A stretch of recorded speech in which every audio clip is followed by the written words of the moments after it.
Baru-baru ini ramai perbincangan di dunia maya tentang hacker Bjorka yang menggegerkan dunia pernetizenan Indonesia dengan membongkar dan membocorkan data pribadi para pejabat negara dan orang terkenal ke masyarakat luas. Sebenarnya, siapa sih Bjorka ini? Dan seberapa penting data pribadi kita sehingga kita harus waspada? Apakah benar bisa disalahgunakan untuk utang pinjaman online? Yuk kita bahas secara asik. Sebelumnya, jangan lupa klik tombol subscribe dan nyalakan loncengnya.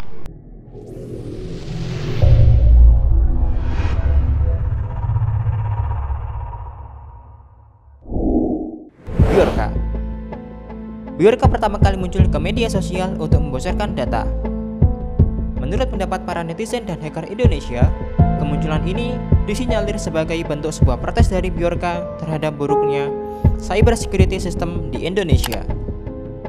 Setelah dia berhasil membocorkan data SIM card, dia lalu membocorkan data beberapa menteri.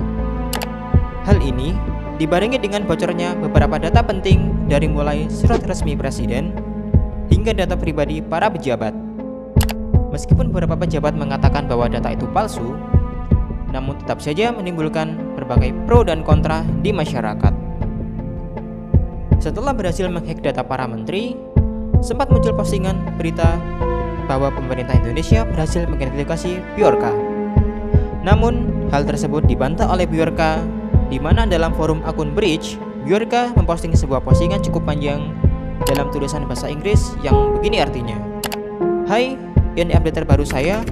Terus dia bilang pemerintah Indonesia merasa telah mengidentifikasi saya berdasarkan informasi yang salah dari pelacak gelap yang telah memberikan layanan palsu kepada pemerintah Indonesia. Postingan ini dibuat 15 September 2022 pukul 2:30 dini hari. Lalu, benarkah tingkat keamanan sistem teknologi informasi di Indonesia selama itu? Menurut riset Lembaga International Data Corporation atau IDC bertajuk Future Workspace menyebutkan instansi-instansi di Indonesia masih mengabaikan sistem keamanan teknologi informasinya. Bahkan, perusahaan di Indonesia menjadi negara dengan tingkat kesadaran paling rendah di wilayah Asia Pasifik. Associate Director and Head of Operation IDC pernah mengatakan, setiap perusahaan hanya menganggarkan kurang dari 10% untuk sistem keamanan dari total anggaran teknologi informasi.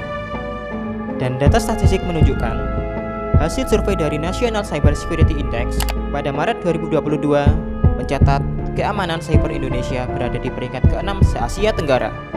Lalu, bagaimanakah apabila data pribadi kita tersebar pada orang yang tidak bertanggung jawab?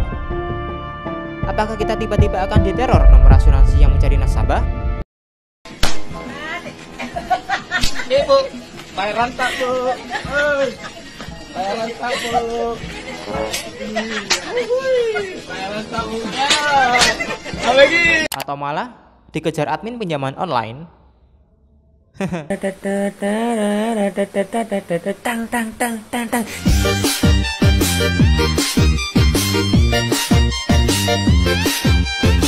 Begini. Pada dasarnya, hal tersebut tergantung dari data pribadi apa yang tersebar. Oke, kita mulai dari data pribadi. Apa sih data pribadi? Data pribadi sebenarnya atau pada dasarnya adalah data atau informasi perseorangan tertentu gitu ya, yang disimpan, dirawat, serta dilindungi kerahasiaannya karena sebenarnya sifatnya adalah private dan unik. Kenapa data pribadi kita penting dan berharga? Iya, kenapa sih jadi penting ya sebenarnya? Karena sebenarnya tanpa disadari data ini itu punya nilai. Dan nilai itu buat diri kita penting, dan tanpa kita sadari itu nilai juga penting buat orang lain, buat perusahaan, buat organisasi, bahkan sebenarnya pemerintah. Tunggu, kenapa data pribadi kita juga penting bagi orang lain? Tapi yang menarik, kenapa yang namanya akun email atau akun social media ini jadi lebih berharga kalau data ini bocor? Karena sebenarnya untuk konteks kalau mereka mau mengambil keuntungan atau menyerang, misalnya kayak cyber attack terkait kartu kredit atau akun social media, ini berbeda nih. Kalau kartu kredit mungkin konteksnya satu orang kan, cuman kalau social media ini menarik, dia itu justru bisa merambah ke networking kita juga. Jadi sekali dia dapat akun kita, sekali dia dapat data atau akses di akun kita, dia itu bisa masuk ke berbagai macam hal. Satu, networking kita. Dia bisa ngelakuin penipuan, pemerasan di situ. Atau tanpa disadari, kalau beberapa data ini udah besar skalanya, skala data akun social media kita, ini kalau dijual ke company, ke brand atau produk, ini menguntungkan sekali buat mereka karena akhirnya mereka juga bisa ngelihat kebiasaan kita. Lalu, apa yang bisa kita lakukan agar kita terhindar dari hal tersebut?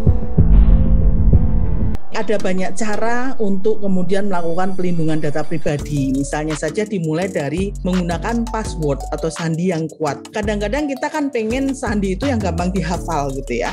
Bisa pakai nama dan kombinasi tanggal lahir, nama dan kombinasi alamat rumah gitu. Itu tebakable ya, gampang ditebak gitu. Jadi password yang kuat tentu saja kombinasi. Ya ada huruf, ada angka, ada juga simbol, misalnya dolar dan macam-macam. Dan password memang nggak ada kaitannya sama ulang tahun, nggak ada kaitannya sama kota lahir, nama udah pasti jangan, atau nama suami, nama anak yang gampang teridentifikasi lah, itu nggak usah. Jadi kalau mau pakai yang out the blue, mau artis, mau film yang pernah disukain kan mungkin orang nggak ada yang, itu siapa ya? Itu boleh, mendingan itu saran saya.